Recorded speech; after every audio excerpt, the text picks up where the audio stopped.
I canceled my oldest daughter's plane ticket because she refused to sign a $240,000 business loan for me. I thought I was teaching her a lesson. I was 65 years old.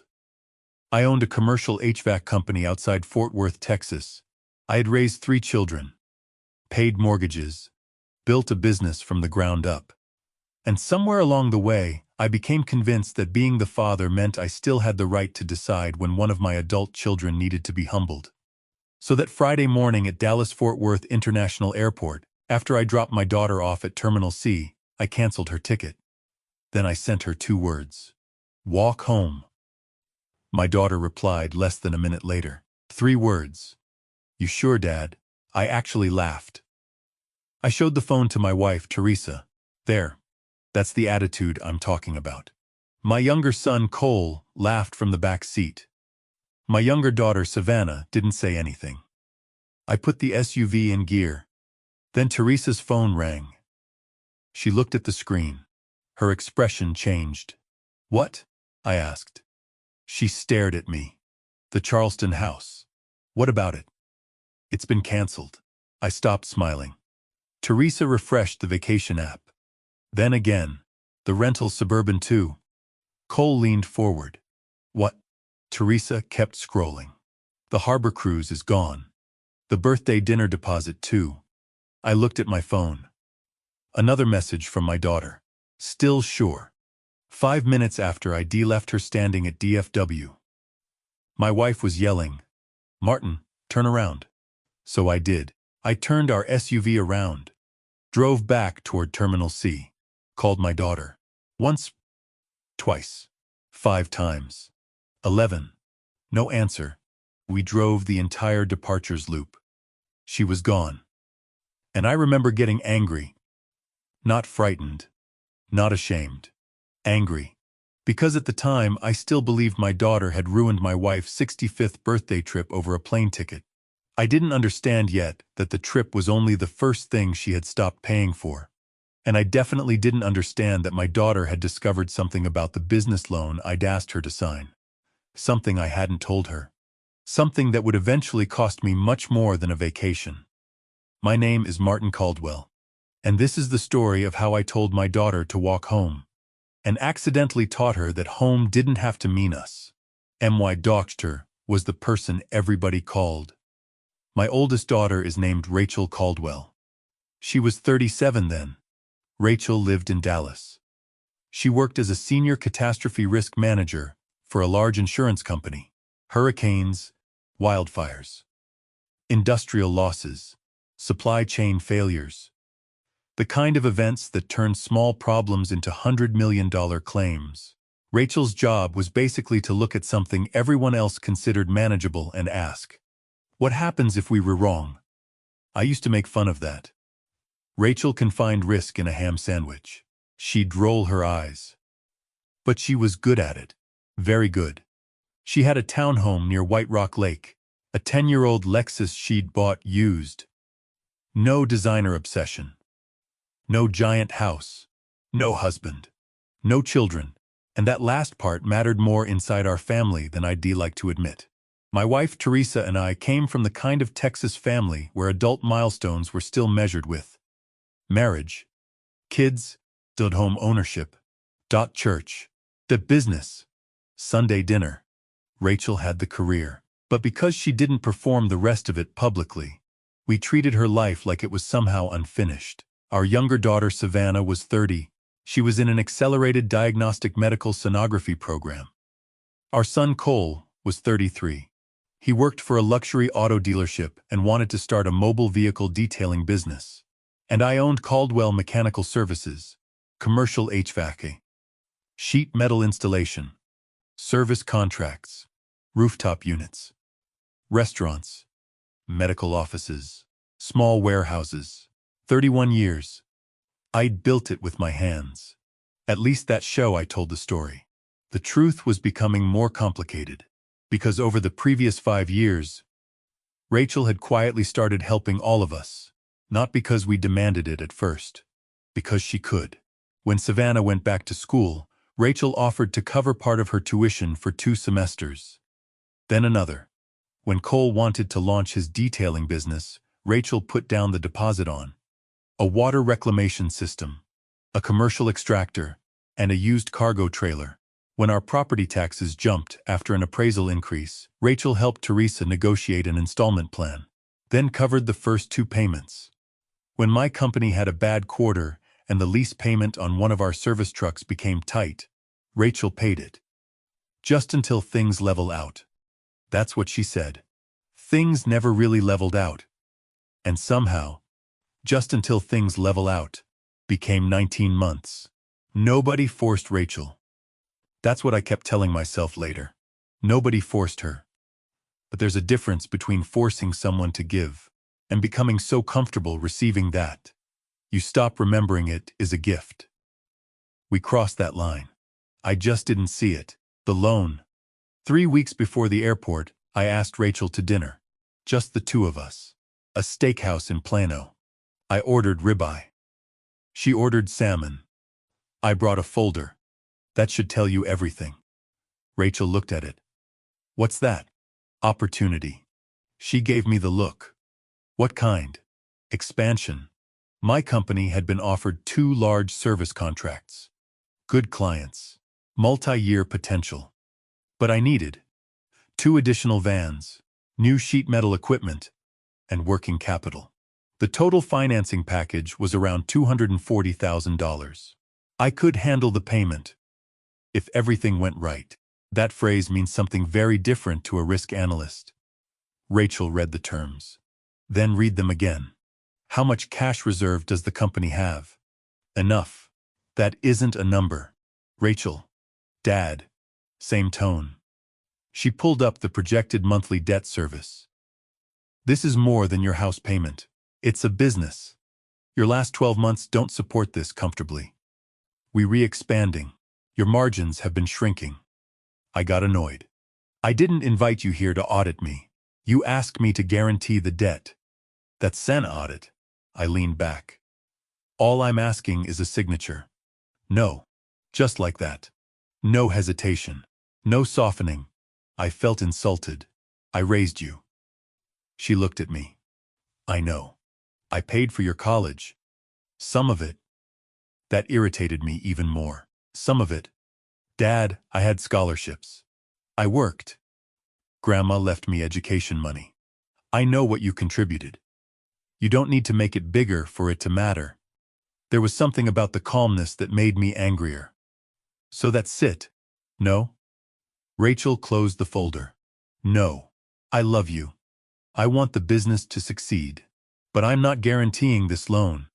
I said something I'm ashamed of. Family used to mean something to you. Rachel looked at me. It still does. That's why I'm saying no before this turns into something worse. I heard arrogance. She meant warning. The Charleston trip. Teresa's 65th birthday was 3 weeks later. We had planned Charleston, South Carolina. Historic district. 4 nights. A large rental house near the Battery. Birthday dinner at a nice low-country restaurant. Harbor cruise. Day trip. Was supposed to be a family milestone. Rachel had planned most of it. And paid most of it.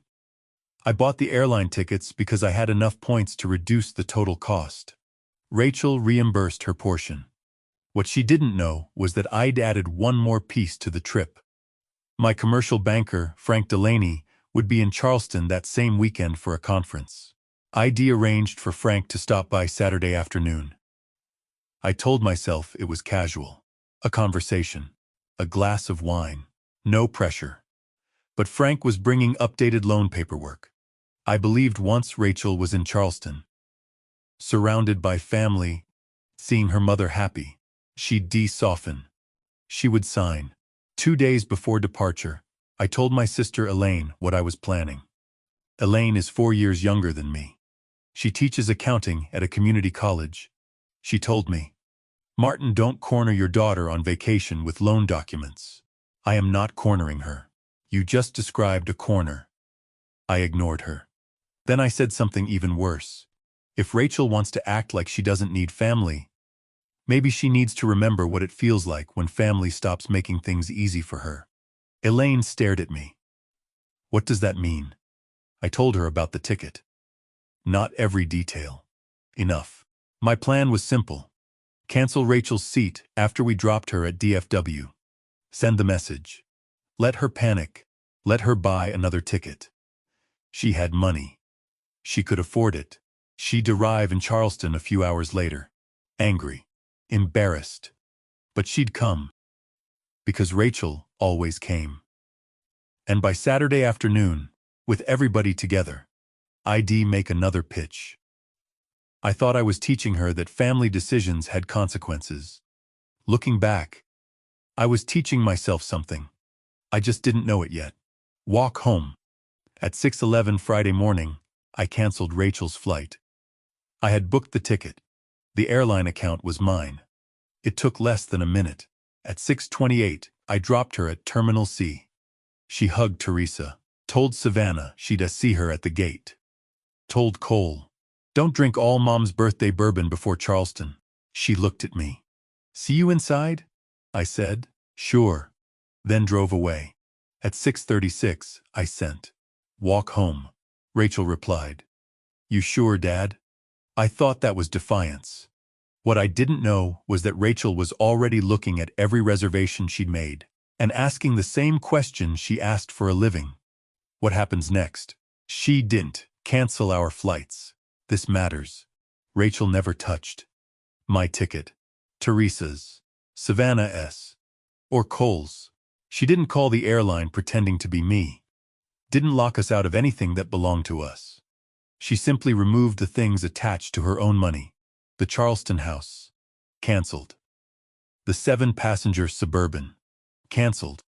The harbor cruise. Converted to credit. The birthday dinner deposit. Released before the penalty window. By the time we returned to DFW looking for her, she was in an Uber heading home. Then something else happened. She opened her banking app. Savannah's tuition payment for the following month stopped. My service truck payment stopped. The automatic transfer helping with our property tax plan stopped. Cole's remaining detailing equipment deposit canceled while still refundable. She didn't take back $1 she'd already given. She just stopped the next dollar. That distinction became very important later. At the time, I called it financial warfare. WE went to Charleston anyway. This part makes me look especially stupid. Even after discovering the house and rental vehicle were gone, I insisted we board. "We'll find something." Teresa looked at me. During spring wedding season. "We'll find something." We found something. An airport hotel, 2 rooms. Nearly $400 each. We ate Teresa's 65th birthday dinner at a chain restaurant because most of the places I called had no reservations. Cole complained. Savannah cried. Teresa didn't speak to me through most of dinner. The next morning, I checked prices on last-minute rentals downtown. Then flights home. By noon Saturday. We were heading back to Texas. My expensive lesson had lasted less than 30 hours. And nobody learned what I intended. Frank Dillany called. Monday morning, my banker called. Not to ask about Charleston. About the loan. "Martin, we have a problem." "What problem?" Rachel froze her credit file. I sat up. "What?" She placed a fraud alert and a freeze. I got angry immediately. Why would she do that? There was a pause. "Martin, did Rachel authorize us to run a preliminary credit review?" I stopped. 3 weeks earlier, after Rachel initially sounded open to reviewing the loan, I'd given Frank enough information to see whether she'd dequalify as a guarantor. I told myself it wasn't an application, just preliminary underwriting. Something we'd finalize after she agreed. Rachel never agreed. Frank said. She disputed the inquiry. I felt heat rise in my face. "You told me it was soft. I told you I needed authorization. You said family borrowers do this all the time, not without consent." The room became very quiet. Then Frank said, "I can't proceed with this loan." "Why?" "Because your proposed guarantor has declined, and now compliance wants documentation of how her information entered the file." That was surprise number 1. The loan wasn't just stalled. It was contaminated. And I had done it. Rachel had found the inquiry at the airport. Later I learned that while waiting for her rideshare, Rachel had received a credit monitoring notification. A commercial lender had accessed her file. That was why she replied, "You sure, Dad? It wasn't only about Charleston." She already suspected something bigger. On the ride home, she froze. All 3 bureaus. Changed passwords. Downloaded recent inquiries. Saved every text between us about the loan. She didn't call me. She didn't accuse me. She preserved the record. Classic Rachel. I called that cold. Her attorney later called it sensible, as Savannah called first. 3 days after Charleston, Savannah discovered the next tuition installment hadn't been paid. She called Rachel. I know because Savannah called me immediately afterward. She won't pay it. What did she say? She told me to apply for aid. I said. She promised. Savannah hesitated. Did she? What do you mean? She said she'd help. I hated that word. Help. I had turned it into something more permanent. Savannah told me Rachel had sent the federal aid information, 2 scholarship links, a hospital system tuition program, and the school's monthly payment plan. I said.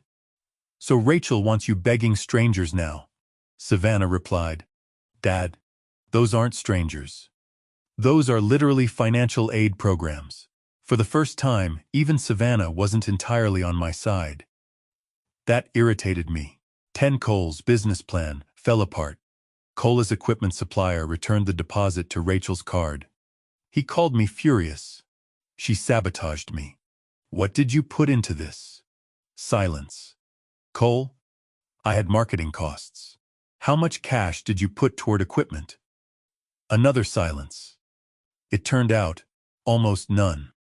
Cole had bought custom wheels for his truck, a new sound system, and a boat he'd been planning to flip. He had assumed Rachel would fund the actual business equipment. That was when something uncomfortable started creeping in. Rachel wasn't withdrawing from plans we'd all funded together. Most of these plans existed because Rachel's money made them possible. I pushed the thought away. The truck paint missed. Then my company lender called.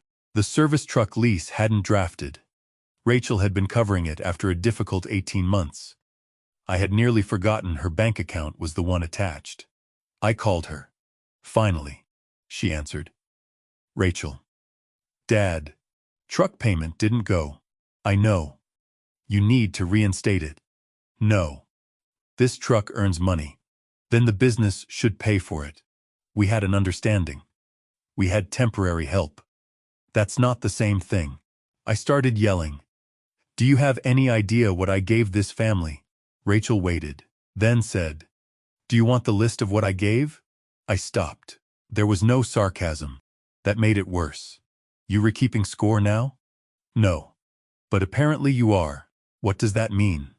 You keep talking like I'm taking things from you. I'm not. I'm just no longer paying bills that belong to other adults. Then she said, Dad, I didn't cancel your truck. You still own it. I didn't cancel Savannah's education. She is still enrolled. I didn't cancel Cole's business. He can still build one. And I didn't cancel Mom's birthday. You canceled my ticket. Then she hung up. I started telling people she was punishing us. I'm not proud of what came next. I told relatives Rachel was, don't angry, controlling. Does using money as leverage. I said she had always had trouble with family closeness. I described the airport thing as a joke that got out of hand. My wife did the same. Not because Teresa is a bad person. Because embarrassment makes people edit themselves. In our version. I made a stupid joke. Rachel responded by financially attacking 5 people. Much easier story. My sister Elaine didn't let it survive. She began correcting people. She told them. I had discussed canceling Rachel's flight 2 days before the trip. She told them the punishment was connected to the business loan. She told them Rachel had paid for Charleston, part of Savannah's school, my company truck, our taxes, Cole's business deposit. The sand when people started calling me. Not Rachel. Me. My cousin asked. Martin, how much has Rachel been paying? I said. That's private. He laughed. It became less private when you told everybody she was financially abusing you. I hung up on him. Spreadsheet. Then came the surprise that changed everything for me. Not publicly. Privately. One night, Teresa and I were going over our household budget because the next property tax installment was approaching. She opened a spreadsheet. I had seen it before. Never studied it. Rows. Mortgage. Utilities. Insurance. Groceries. Taxes. Then, family support, $1,850. I stared at it. What is that? Teresa looked confused. What? That line. Oh, that's what Rachel usually covers. I stared. You put it in the household budget. We've had it there for 2 years. 2 years. My daughter's generosity was listed like salary, Social Security, or rental income. Not Rachel's gift. Not temporary assistance. Family support. Predictable. Expected. Budgeted. I scrolled backward. Month after month. Rachel. Rachel. Rachel. Then I opened my business projections for the expansion loan. I found a line my accountant had asked about. Outside family capital support available if required. I had approved it. I had literally counted Rachel's future help as part of my business safety net, before she agreed. That was the first night I stopped calling her selfish. Not because I was ready to admit I was wrong, but because I finally understood why she felt used. WE still made it worse. Understanding is not the same thing as changing. I know that now. At the time, I still wanted control back. Teresa wanted a replacement birthday dinner. A large family dinner at a private room in a Fort Worth steakhouse. I agreed. Then I did something I had promised myself I wouldn't. I told people Rachel was coming. She had never said that. I told them we'd work things out. Some relatives interpreted that as Rachel would apologize. I didn't correct them. Worse, I invited Frank Delaney, my banker. I told him, if Rachel sees everybody calm, maybe we can finally resolve the loan issue. Frank refused to bring documents. That should be told me something, he said. Martin, I'm coming as your friend. Not your lender. Rachel found out anyway, Elaine told her. Rachel showed up with a black folder. The dinner was already underway. 32 relatives, friends, Teresa's birthday cake, champagne. I stood when Rachel entered. For a second, I thought I'd won. There's my girl. I actually said that.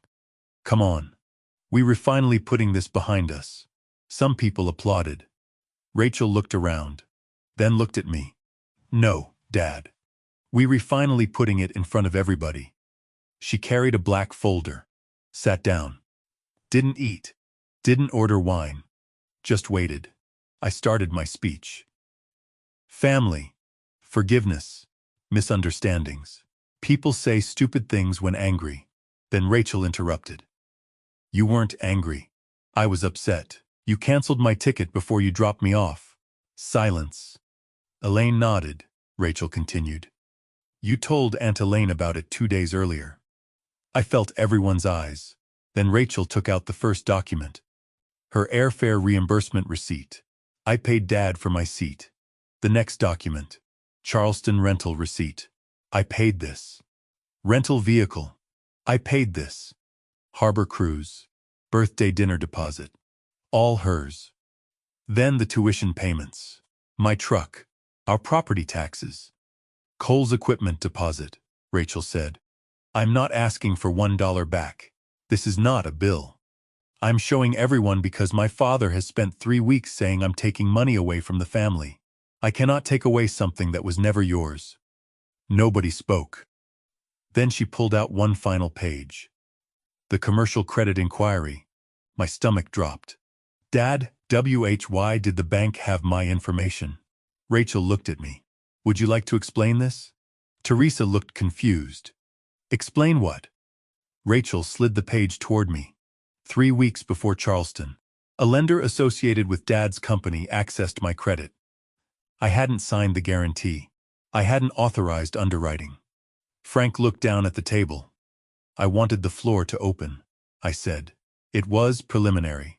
Rachel asked, "Did I authorize it?" "No." "Then why was it done?" "I thought you would eventually sign." There it was. "Not." I hoped. "Not?" I asked.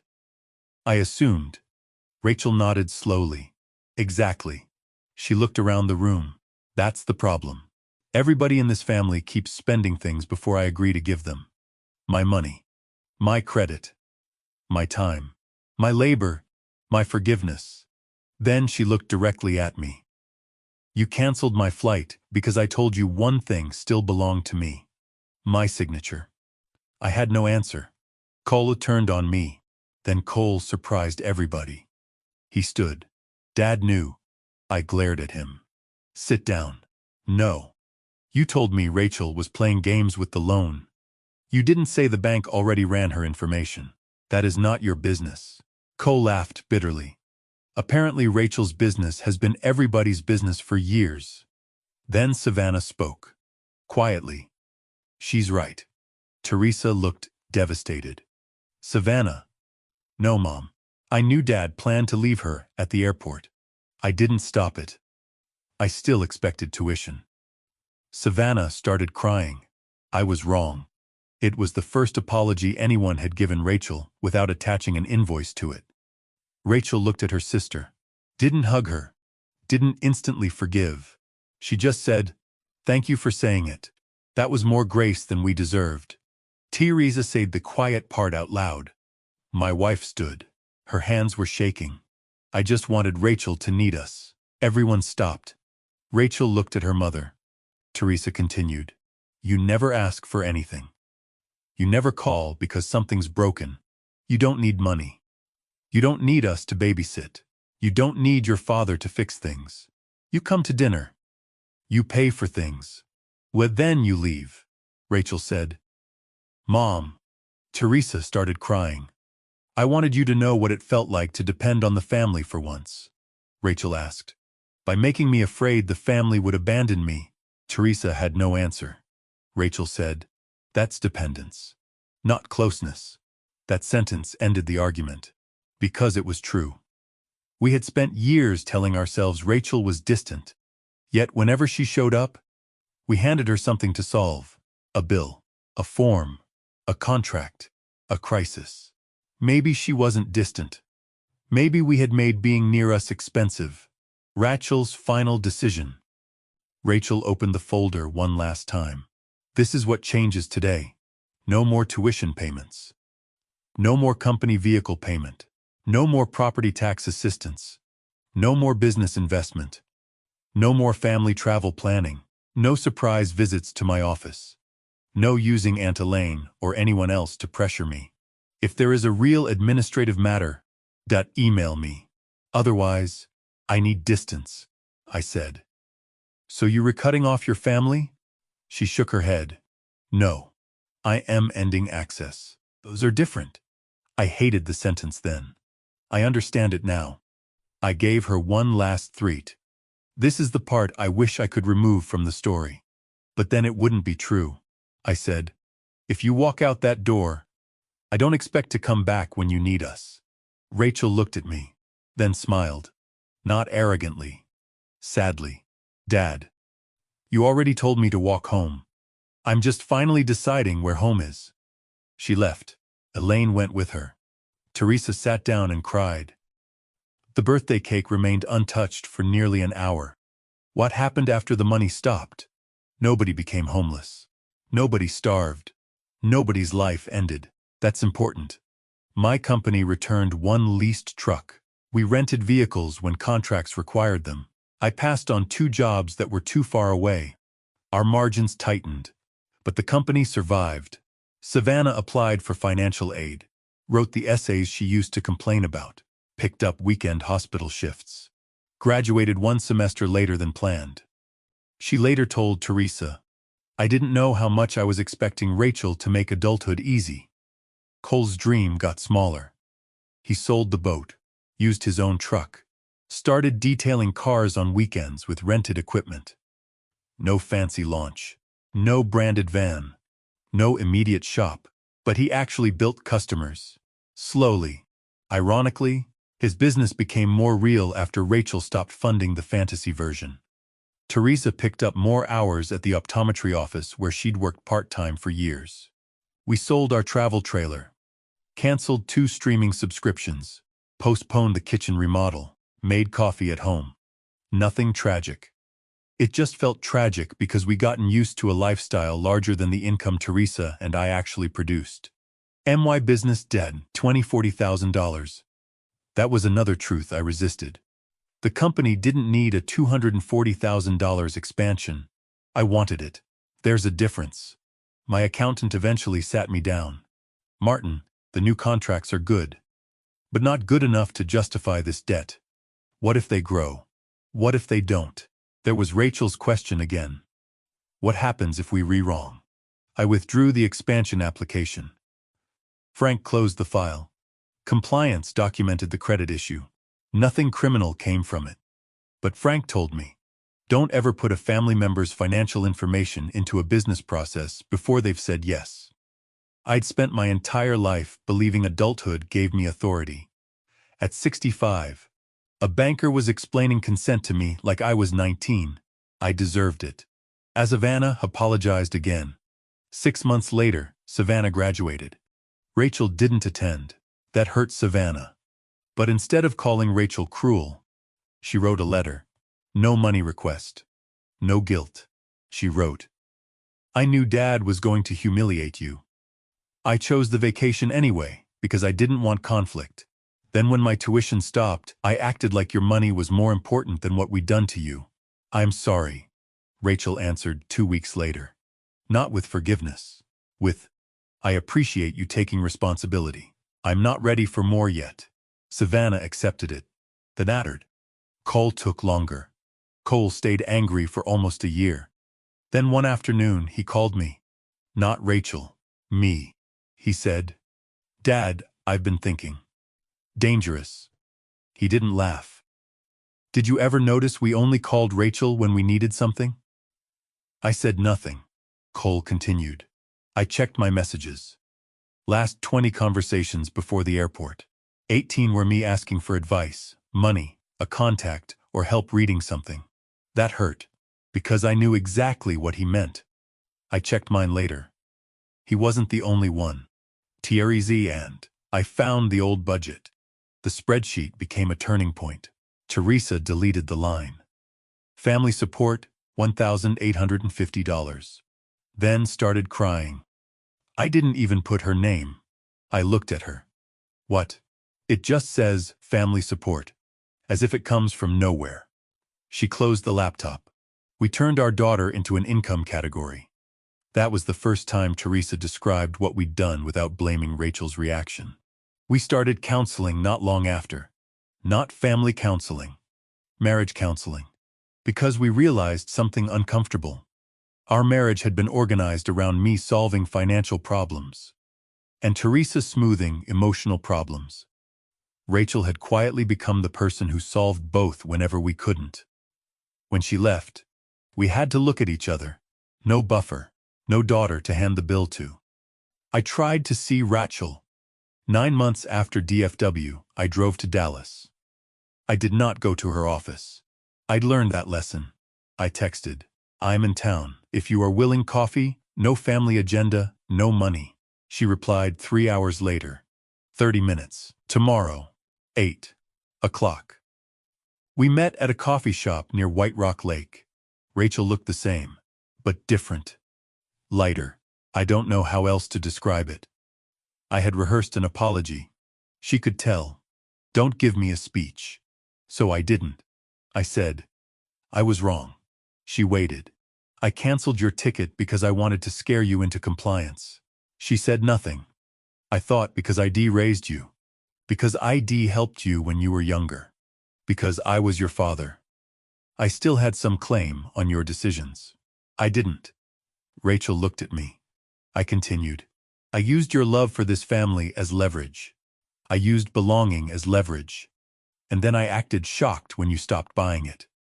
She looked down at her coffee, then asked, "What are you asking me for?" That question almost broke me, because it showed me what every previous conversation had trained her to expect. A request.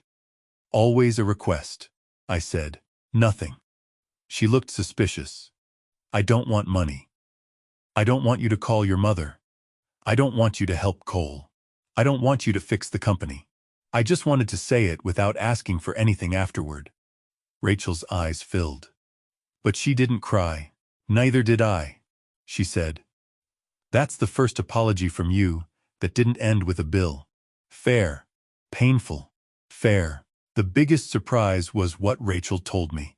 Before we left, Rachel said, "You know what hurt the most? The ticket? No. The loan? No." I waited. She said, "I liked helping." That surprised me. Rachel continued, "I liked paying Mom's taxes when she was scared. I liked helping Savannah stay in school. I liked helping Cole start something. I liked knowing your truck payment was one less thing you had to worry about. I didn't resent the money." "What did you resent?" "That nobody thought I could stop." There it was. The entire story. Rachel hadn't been keeping score. We had. We had taken love, generosity, competence, and responsibility, and converted them into obligation. Rachel said, "I didn't leave because everybody needed me. I left because everybody decided needing me meant owning me." I nodded. There was nothing to defend. Teresa's 60 birthday. A year after Charleston, Teresa turned 66. No big trip. No rented house. No harbor cruise. We had dinner in Fort Worth. Just 6 people. Elaine, Cole, Savannah, me, Teresa, and to my surprise, Rachel. She had agreed only 2 days earlier.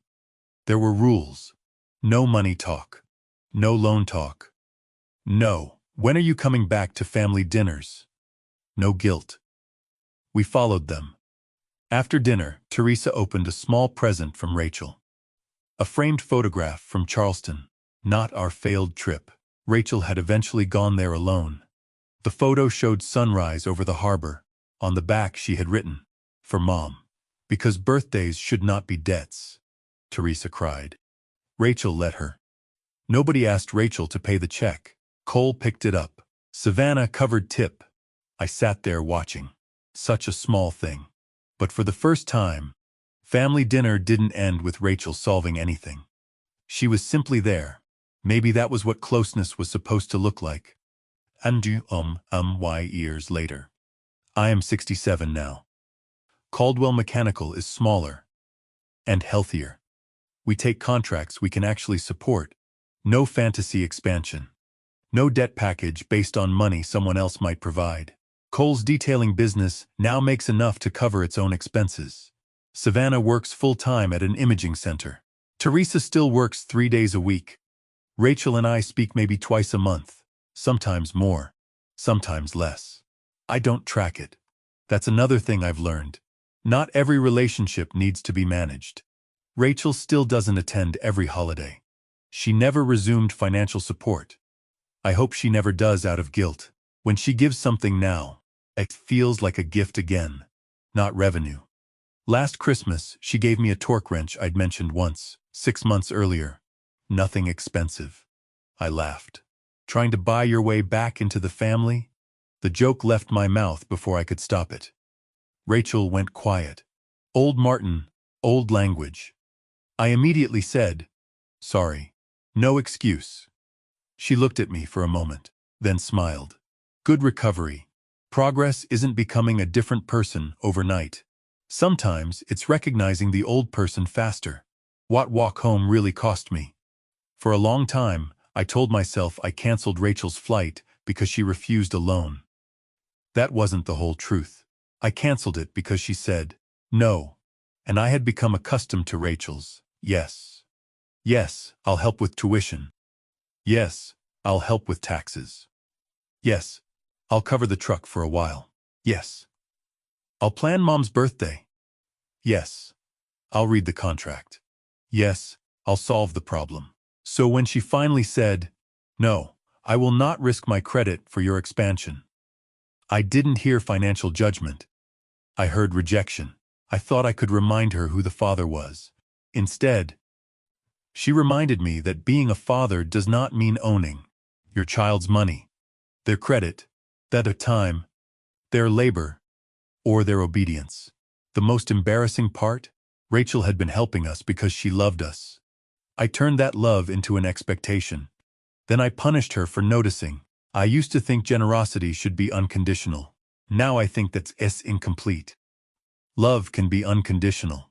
Access isn't. Money isn't. Trust definitely isn't. And adulthood means learning the difference. If I could go back to that morning at DFW, I wouldn't cancel the ticket. I'd drive Rachel to the terminal. I'd take her suitcase out. And before she walked inside, I'd say, "You were right about the loan.